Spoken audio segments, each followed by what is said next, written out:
Welcome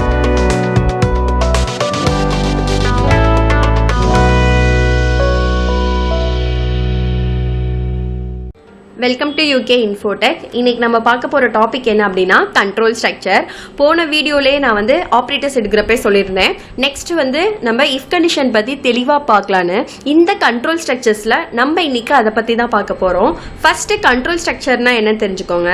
control structure அப்படிங்கிறது எதுக்காக நம்ம யூஸ் பண்ணுவோன்னா, எனக்கு நான் கொடுக்கக்கூடிய கண்டிஷனில் எனக்கு டிஃப்ரெண்ட்டான ஆக்ஷன் நடக்கணும், அதுக்கான அவுட்புட்டை எனக்கு கிடைக்கணும் அப்படின்னு சொல்லிட்டு நான் மினிமைஸாக கோடு எழுதி அந்த கண்டிஷனை கொடுக்கறதுக்காக நம்ம பிஹெச்பியில் யூஸ் பண்ணுறது தான் இந்த கண்ட்ரோல் ஸ்ட்ரக்சர் அப்படிங்கிறது. இதில் ஃபஸ்ட்டு நம்ம யூஸ் பண்ணுறது என்னென்னா, ரெண்டு கண்டிஷன் இருக்குது. ஒன்று கண்டிஷனல் ஸ்ட்ரக்சர், இன்னொன்று இரேட்டிவ் கண்ட்ரோல் ஸ்ட்ரக்சரு. இன்றைக்கி நம்ம கண்டிஷனல் ஸ்ட்ரக்சரை பற்றி தான் பார்க்க போகிறோம். ஓகேவா? இந்த கண்டிஷனல் ஸ்ட்ரக்சரில் என்னென்ன இருக்குன்னு பார்த்தீங்கன்னா, ஒன்று இஃப், நெக்ஸ்ட் வந்து இஃப் எல்ஸ் மெத்தடு, தேர்ட் வந்து என்னன்னா if else then if else method, அடுத்து வந்து என்னன்னா ஸ்விட்ச் ஸ்டேட்மெண்ட். ஓகேவா? இன்னைக்கு இந்த நாளை பற்றி கொஞ்சம் ப்ரீஃபாக பார்ப்போம். ஃபர்ஸ்ட் வந்து இஃப் மெத்தடு. இதை நான் உங்களுக்கு ப்ரோக்ராமேட்டிக்காக சொல்லித்தரேன். இஃப் மெத்தட் எதுக்காக யூஸ் பண்ணுறாங்கன்னு. நான் ஃபர்ஸ்ட் என்ன பண்ணுறேன் அப்படின்னா, விஷுவல் ஸ்டுடியோ ஓப்பன் பண்ணிக்கிறேன். இப்போ நான் விஷுவல் ஸ்டுடியோ ஸ்டார்ட் பண்ணிட்டேன். இதில் நான் வந்து ஃபர்ஸ்ட் எதை பற்றி சொல்ல போகிறேன்னா, இஃப் கண்டிஷன் பற்றி தான் உங்களுக்கு சொல்ல போகிறேன். இஃப் கண்டிஷன் அப்படிங்கிறது எதுக்காக யூஸ் பண்றாங்க அப்படின்னா, நான் இப்போ ஒரு வேரியபிள் வச்சிருக்கேன். எக்ஸாம்பிளுக்கு நான் என்ன பண்றேன் அப்படின்னா, டாலர் டே அப்படிங்கிறதுல நான் டேட் கொடுக்குறேன். என்ன டே? சண்டே அப்படின்னு வைக்கிறேன். இன்னைக்கு வந்து நான் என்ன ஒரு கண்டிஷன் எழுத போறேன்னா, இன்னைக்கு வந்து எனக்கு சண்டேவா இருந்தா இஃப். ஓகேவா? இஃப் கண்டிஷன் எதுக்காக யூஸ் பண்ணுவோம் அப்படின்னா, இஃப் என்னோட டே அப்படிங்கிறது சண்டேவா இருந்தால் அப்படிங்கிறதுக்காக நான் இங்க ஒரு சிங்கிள் கொட்டேஷன்ல சண்டே அப்படின்னு கொடுத்துருக்கேன்.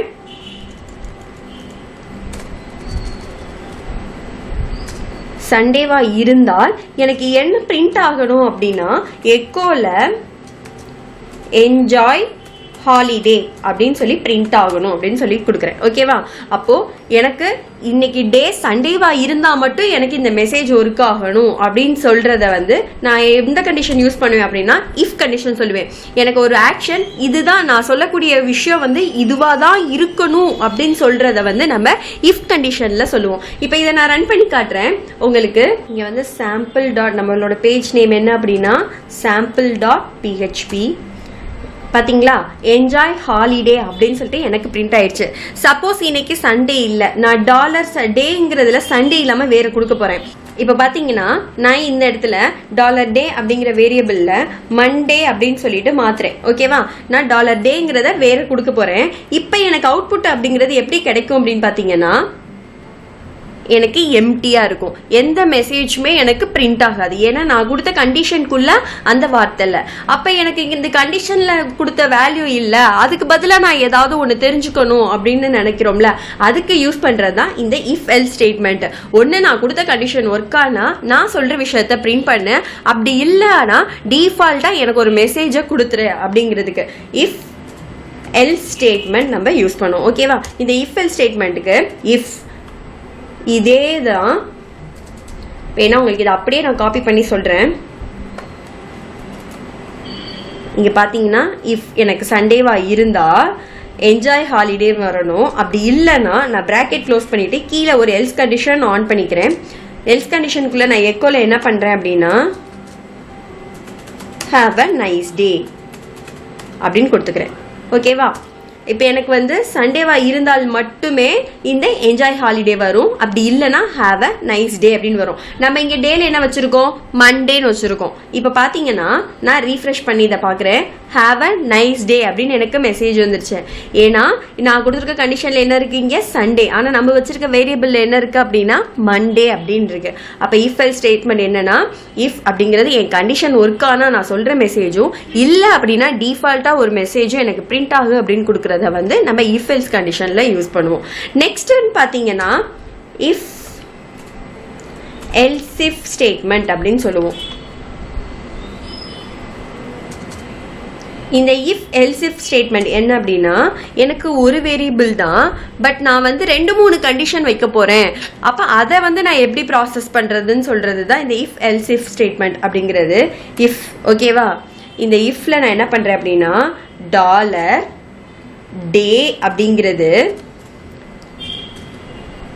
செக் பண்ணுறதுனால டபிள்யூ ஈக்குவல் டு அதே மாதிரி சண்டே அப்படின்னு இருந்தால் எக்கோல எனக்கு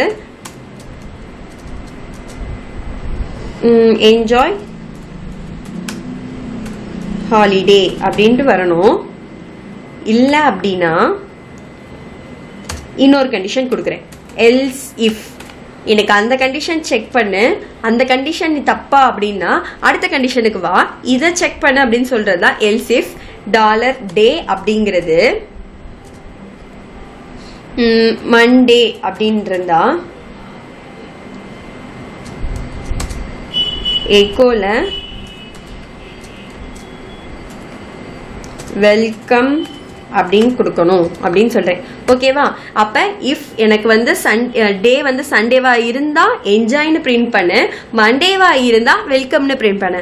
அப்போ எல்ஸ் இஃப் பொறுத்த வரைக்கும் இந்த கண்டிஷன் ஒர்க் ஆகலாம், அப்படி இல்லைன்னா அடுத்த கண்டிஷன் ஒர்க் ஆகலாம் அப்படின்னு சொல்றதுதான் எல்ஸ் இஃப். இப்போ நான் இதை வந்து உங்களுக்கு லோட் பண்ணி காட்டுறேன்.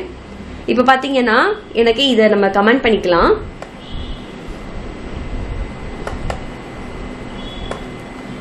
ஓகேவா? நான் இப்போ இதை கமெண்ட் பண்ணிட்டேன். இதை மட்டும் ரன் பண்ணுறேன்.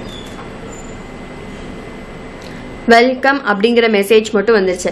ஏன்னு பார்த்தீங்கன்னா எனக்கு நான் இங்கே மண்டேன்னு கொடுத்துருக்கேன், இந்த கண்டிஷன் எனக்கு ஒர்க் ஆயிடுச்சு. சப்போஸ் இப்போ இந்த கண்டிஷனுமே இல்லை, சண்டேவும் இல்லை மண்டேவும் இல்லை அப்படின்னு பார்த்தீங்கன்னா இங்கே நான் எல்ஸ் அப்படிங்கிற ஒரு கண்டிஷனில் டைரக்டாக ஹாவ் அ நைஸ் டே அப்படின்னு கொடுத்துருவேன். ஓகேவா?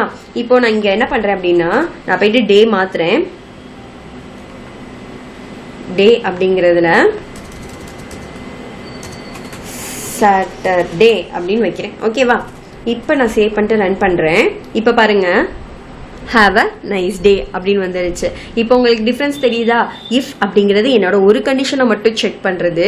இஃப் எல்ஸ் அப்படின்னா ஒன்று என் கண்டிஷனை செக் பண்ணி நான் கேட்குற அவுட்புட் கொடு, அப்படி இல்லைன்னா டிஃபால்ட்டாக இந்த விஷயத்தை பிரிண்ட் பண்ணு அப்படின்னு சொல்கிறது எல்ஸு.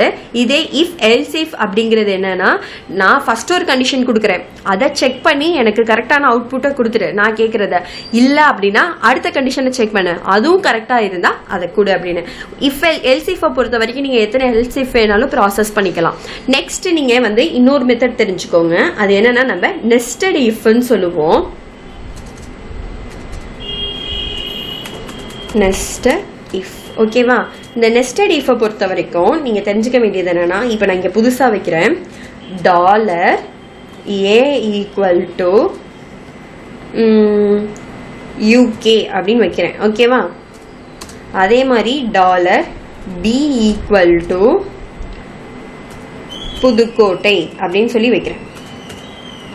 இப்போ நான் என்ன பண்ண போறேன் அப்படின்னா இந்த கண்டிஷன் ரெண்டுமே கரெக்டா அப்படின்னு செக் பண்ண போறேன். ஃபர்ஸ்ட் இஃப் $A அப்படிங்கிறது ஈக்குவல் டு UKவா இருந்தால்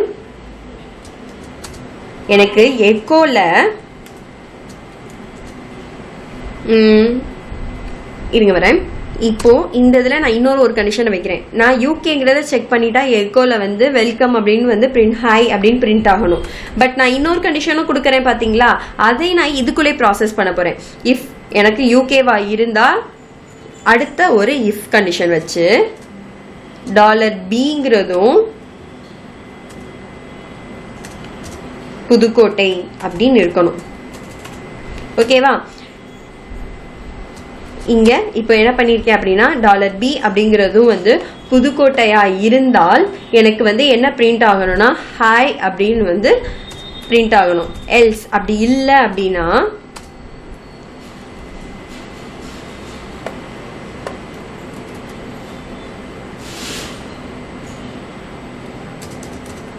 இந்த இடத்துல வந்து who are you அப்படின்னு சொல்லிட்டு பிரிண்ட் ஆகணும்.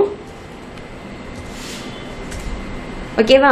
அப்படி வந்து இல்லை எனக்கு வந்து யூகேவே தப்பு, இப்போ இங்கே வந்து புதுக்கோட்டைன்னு கொடுத்துருக்கேன், புதுக்கோட்டையும் யூகேவும் கரெக்டாக இருந்தால் ஒரு ஹாய், இல்லை எனக்கு வந்து யூகே கரெக்டு புதுக்கோட்டை வந்து இல்லை அப்படின்னா இப்போ இங்கே வேணா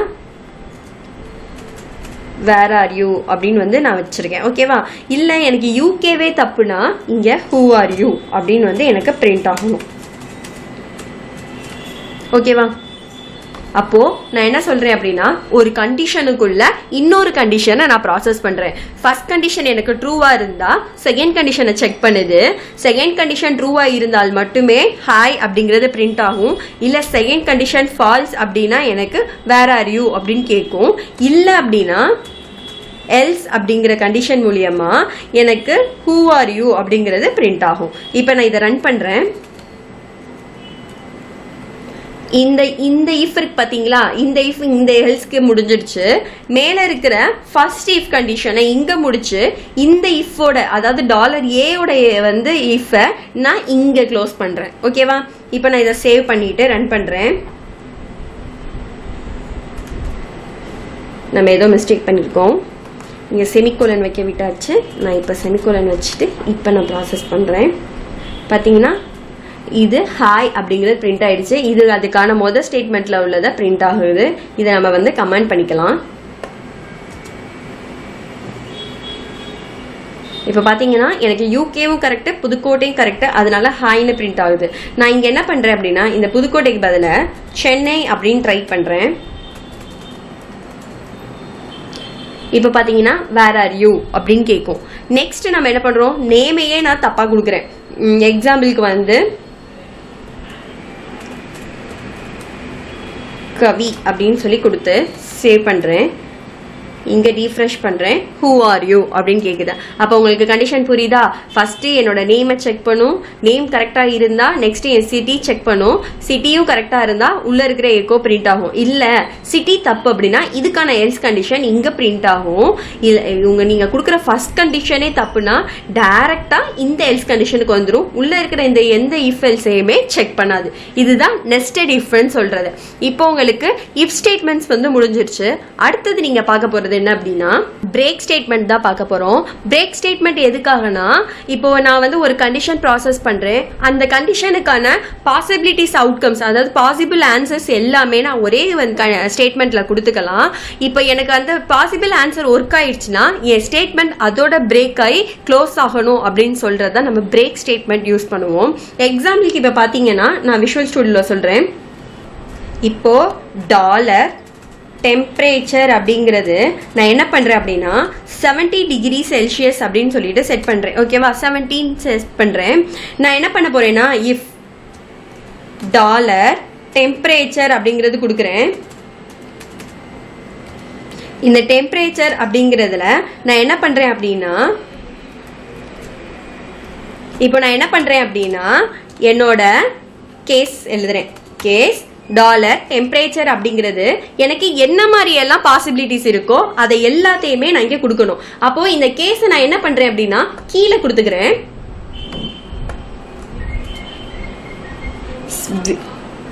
ஸ்விட்ச் அப்படிங்கிறதுல என்னோட இதை கொடுத்துட்டு கேஸ் அப்படின்றதுல எனக்கு 80 டிகிரியா இருந்தால் அப்படிங்கிறத ஒரு கோலன் வச்சு முடிக்கிறேன். எனக்கு எக்கோல என்ன பிரிண்ட் ஆகணும் அப்படின்னா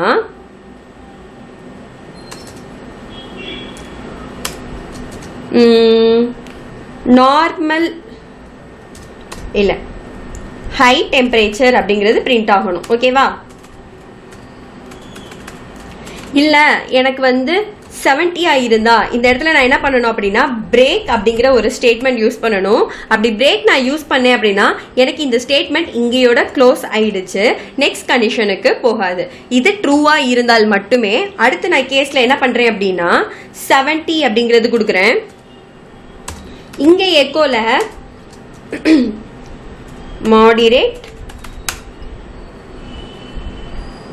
டெம்பரேச்சர் அப்படின்னு கொடுக்குறேன். அடுத்து இந்த பிரேக்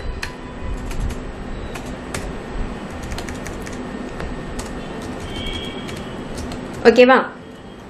நீங்க பிரேக்கை வந்து டைரக்டாவே வெளியில யூஸ் பண்ணிக்கோங்க. பிரேக் அப்படின்னு கொடுத்தாலே போதும்.